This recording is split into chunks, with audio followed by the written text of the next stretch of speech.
Hello दोस्तों, तो स्वागत है आपका हमारे YouTube चैनल फैंटास्टिक स्टडी में। तो दोस्तों, जैसा कि आप सबको पता है, हमारा फॉरेस्ट गार्ड का एग्ज़ाम इसी साल सितंबर या अक्टूबर में होने वाला है। तो उसी को मद्देनज़र रखते हुए आज हम आपके लिए लेकर के आए हैं फॉरेस्ट गार्ड के एग्ज़ाम के लिए प्रैक्टिस सेट। जो इस प्रैक्टिस सेट में हम आज के वीडियो में हिंदी वाला पार्ट देखेंगे और उसके बाद जो वीडियो आएगा उसमें हम इसी प्रैक्टिस सेट, जो हमारा प्रैक्टिस सेट 1 होगा, उसका हम जीके वाला पार्ट भी कवर करने की कोशिश करेंगे। और यह इस प्रैक्टिस सेट से आपको एग्ज़ाम में ज़रूर कुछ ना कुछ सवाल देखने को अवश्य मिलेंगे और आप अपनी सफलता सुनिश्चित कर पाएंगे। तो चलिए, अब समय को बिना बर्बाद करते हुए अपना वीडियो हम शुरू करते हैं। तो हमारा यहाँ पर पहला प्रश्न है, निम्नलिखित में से कौन सा स्त्रीलिंग है? तो स्त्रीलिंग है दोस्तों हमारा ऋतु।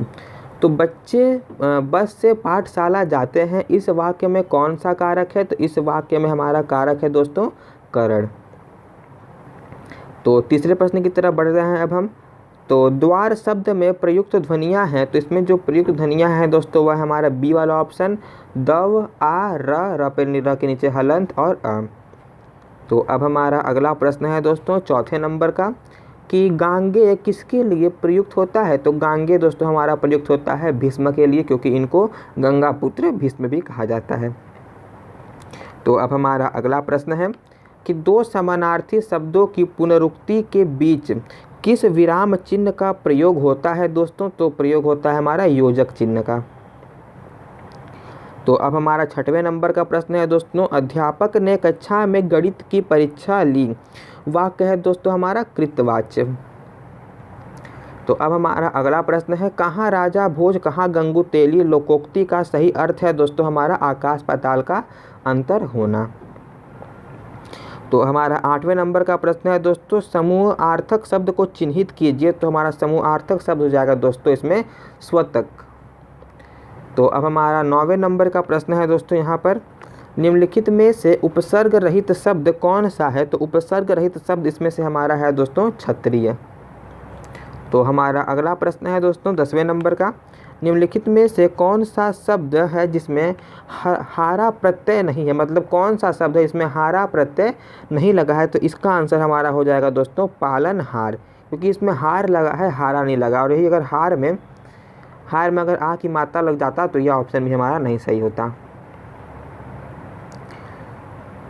तो हमारा अब अगला प्रश्न है 11वें नंबर का, कि विदेशी शब्द नहीं है। तो विदेशी शब्द कौन सा नहीं है दोस्तों? पेट। पेट एक देसी शब्द है। 12वां प्रश्न है हमारा, निम्नलिखित में से कौन सा शब्द देशज नहीं है? तो हमारा सांझ। सांझ शब्द हमारा जो है वह देशज नहीं है। हमारा यहाँ पर आप देख सकते हैं अगला प्रश्न है कि कौटिल्य का विलोम शब्द है। तो इसका जो विलोम शब्द है हमारा वह है हमारा आर्जव। तो हमारा अब अगला प्रश्न है, निम्न में से कौन सा व्यंजन संघर्षी है? तो हमारा ह जो व्यंजक है वह एक संघर्षी है। तो हमारा अब अगला प्रश्न है, निम्नलिखित वाक्य में एकल अवतरण विराम के अंदर लिखे शब्द की वर्तनी कौन सी है? तो हम पहले पढ़ लेते हैं। जो हमारा वाक्य है, अत्यधिक व्यस्तता से जीवन में निरसता आ जाती है। तो इसमें अगर हम देखें तो विराम वर्तनी कौन सी, शब्द की वर्तनी कौन सी है? तो हमारा अत्यधिक, क्योंकि यहाँ पर अत्याधिक लिखा हुआ है। तो इस प्रकार से इसकी वर्तनी हमारी अशुद्ध है। निम्न में से अशुद्ध शब्द है, तो अशुद्ध शब्द है हमारा माननीय। तो अब हमारा अगला प्रश्न है, तालू में जीभ न लगना का अर्थ है दोस्तों चुप न रहना। मतलब कोई चुप नहीं रहता है तो उसे हम कह सकते हैं मुहावरे के तौर पर तालू में जीभ न लगना। तो हमारा अब 18वें नंबर का प्रश्न निकल करके आता है कि प्रत्यक्ष में कौन सा समास है? तो इसमें हमारा अवयवी भाव समास है। तो हमारा 19वें नंबर का प्रश्न है, विशेषण विशेष युग्म में से असंगत का चयन करें। तो हमारा कांटा और कंटक एक असंगत युग्म है। तो नृत्य का तद्भव रूप होगा हमारा दोस्तों नाच। तो 21वें नंबर का प्रश्न है, निम्नलिखित विकल्पों में से तत्सम शब्द का चयन कीजिए। तो तत्सम शब्द है हमारा निकृष्ट। तो हमारा अब अगला प्रश्न है दोस्तों 22वें नंबर का, जिसके समान कोई ना हो उसे हम कहते हैं दोस्तों, जिसके समान कोई ना हो या फिर जिसके समान दूसरा कोई ना हो उसे हम क्या कहेंगे? उसे हम कहेंगे अनुपम है। तो अब हमारा 23वें नंबर का प्रश्न है, कहते हैं कि शक्ति का नाम औरत है। यह दोस्तों एक किस प्रकार का वाक्य है? तो यह हमारा एक मिश्र वाक्य है। तो अगला प्रश्न है दोस्तों, चिड़िया आकाश में उड़ रही है, इस वाक्य में उड़ रही क्रिया किस प्रकार की है? तो इसमें उड़ रही क्रिया दोस्तों अगर हम देखें तो एक अकर्मक प्रकार की क्रिया है। तो हमारे यहाँ पर अगला प्रश्न है, सर्वप्रथम भाषा का प्रयोग किस रूप में हुआ? तो भाषा का प्रयोग दोस्तों सर्वप्रथम अगर हम देखें तो मौखिक रूप में हुआ।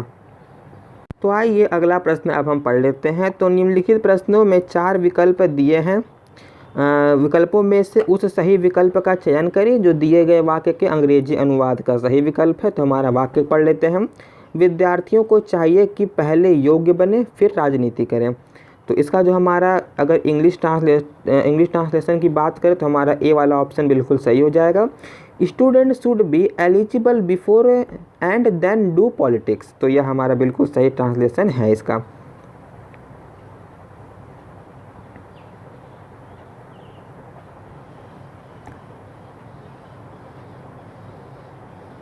तो हमारा 27वें नंबर का प्रश्न है।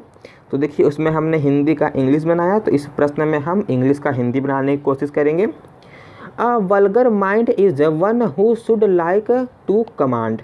तो instead of asking of requesting. तो इसका हमें क्या करना है? हिंदी अनुवाद बताना है। तो हिंदी अनुवाद अगर इसका हम देखें दोस्तों तो हिंदी अनुवाद इसमें एक अशिष्ट व्यक्ति कुछ नहीं कहता, नहीं देश आता है, नहीं यह ठीक नहीं है। एक अशिष्ट व्यक्ति वह होता है जो कहने या प्रार्थना करने की अपेक्षा आदेश देने की इच्छा रखता है। ये आंसर बिल्कुल सही है हमारा। तो अब हमारा दोस्तों अगला प्रश्न है, खूंटी शब्द का बहुवचन बताइए। तो खूंटी शब्द का बहुवचन है हमारा दोस्तों खूंटियाँ।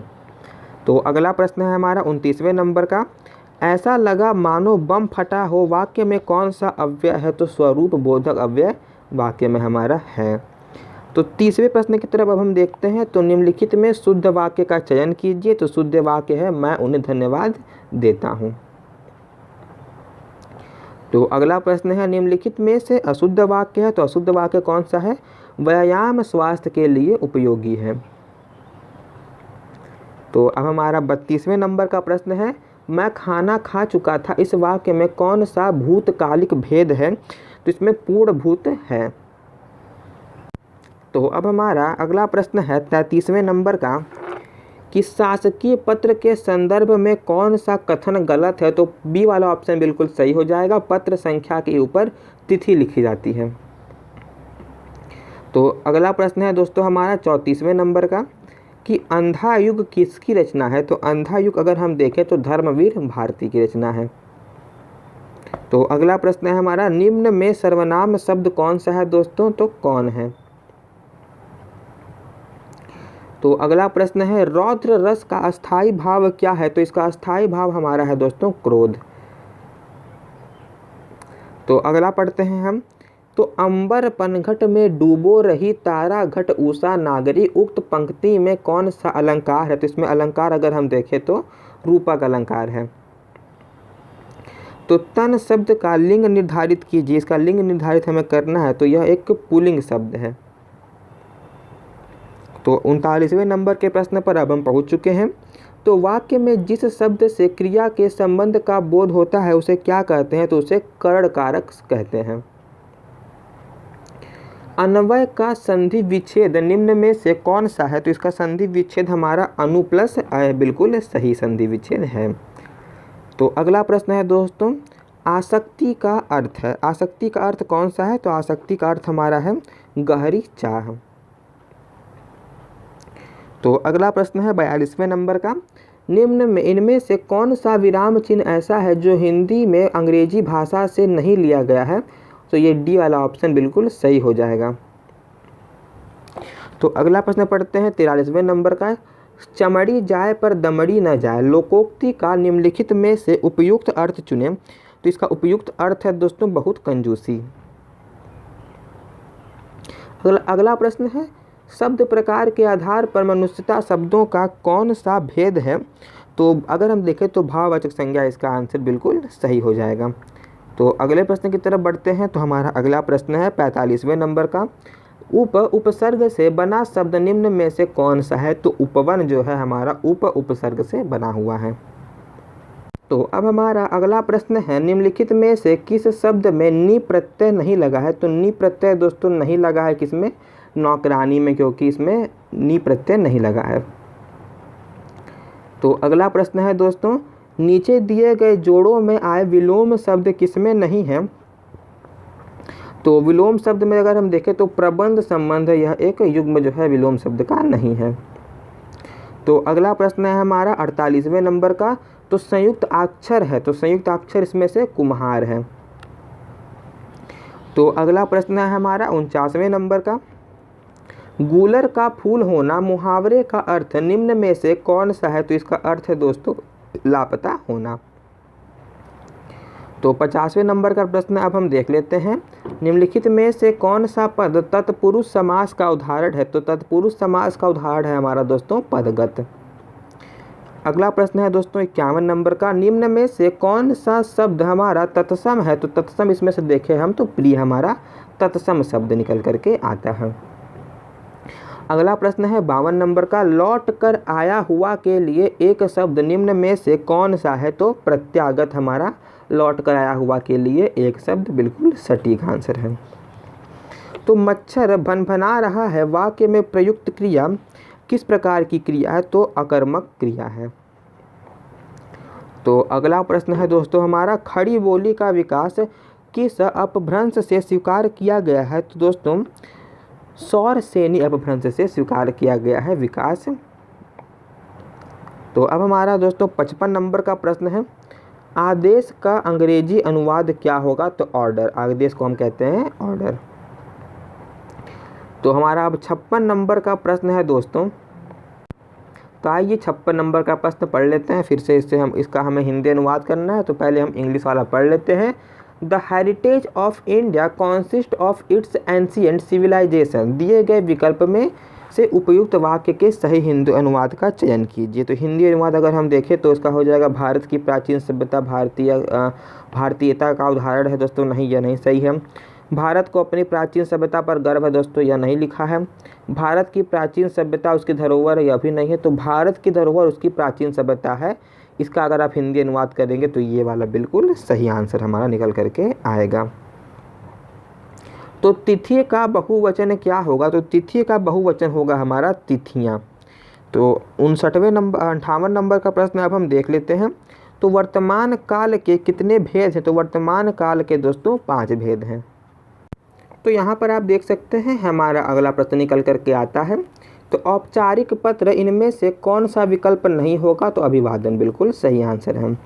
तो अगला प्रश्न है हमारा 60 प्रश्न पर हम पहुँच चुके हैं। तो जयशंकर प्रसाद जी की पहली कहानी कौन सी थी? तो ग्राम, अगर हम देखें तो जयशंकर प्रसाद जी की सबसे पहली कहानी थी।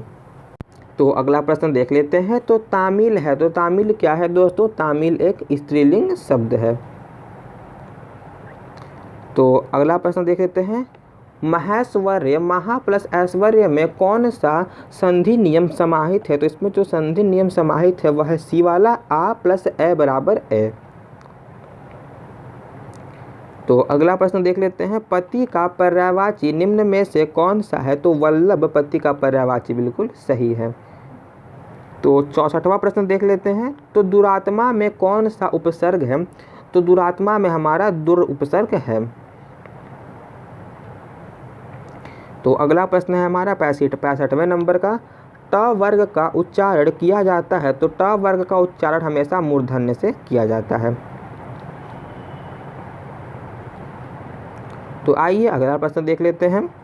तो स्वावलंबी होने के लिए सही मुहावरा है दोस्तों अपने पैरों पर खड़ा होना। तो अगला प्रश्न है, नवरत्न शब्द में निम्न में से कौन सा समास है? तो इसमें हमारा द्विगु समास है। तो आइए इसमें असंगत विकल्प का अब हम चयन करते हैं 68वें प्रश्न में। तो अंगूर के रस से बनाई जाने वाली दवा द्राक्षास बिल्कुल सही। तो हमें क्या करना है, इसमें असंगत चुनना है ना। तो आधी रात का समय विभावरी, यह हमारा असंगत है।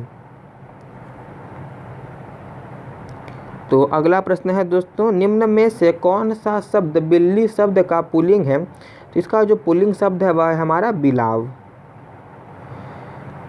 तो अब हमारा 70वें नंबर का प्रश्न है, निम्न प्रश्न में 4 विकल्पों में से उस विकल्प का चयन करें जो सही संधि विच्छेद वाला विकल्प है।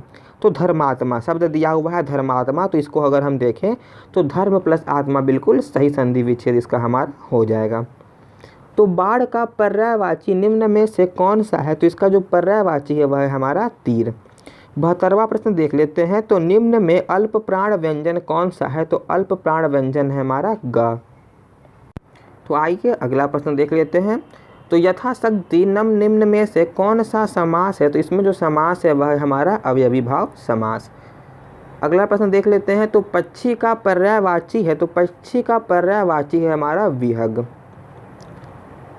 तो आइए देखते हैं अगला प्रश्न। स, श, सा और हा व्यंजन कहलाते हैं, तो यह कौन से व्यंजन है? यह हमारे ऊष्म व्यंजन है। 76वां प्रश्न देख लेते हैं। निम्नलिखित में से कौन सा शब्द युग्म सही है? तो इसमें अगर हम सही शब्द युग्म देखें तो निर्झर झरना, निर्जर देवता बिल्कुल सही शब्द युग्म है। तो आइए एक निर्देश आया हुआ है, बीच में पढ़ लेते हैं, देखते हैं क्या निर्देश है इसमें। दिए गए गद्यांश को ध्यानपूर्वक पढ़िए एवं उस पर आधारित प्रश्नों के उत्तर हेतु अभिष्ट विकल्प का चयन कीजिए। मतलब अब जो हमारे बचे 4 प्रश्न है वह हमारा इस गद्यांश से आएगा। तो आइए एक बार जल्दी से गद्यांश पढ़ लेते हैं। तो प्राचीन काल में नारी का स्थान समाज में अग्रण्य था। ऐसा कहा जाता था कि जहाँ नारी की पूजा होती है वहाँ देवताओं का निवास होता है। मध्य भारत के काल में नारी का पतन शुरू हुआ।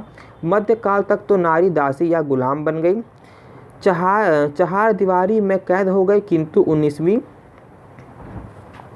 सदी में जब 19वीं शताब्दी में राजा राममोहन राय, स्वामी विवेकानंद, दयानंद सरस्वती आदि समाज सुधारकों ने नारी जगत की काया पलट दी, नारी उत्थान की ओर बढ़ती गई। आज आधुनिक नारी ने जमीन से लेकर आसमान तक में अपना कब्जा जमाया है। नारी तू नारायणी उक्ति को सिद्ध किया है। वास्तव में देखा जाए तो नर और नारी एक रथ के 2 पहिए हैं।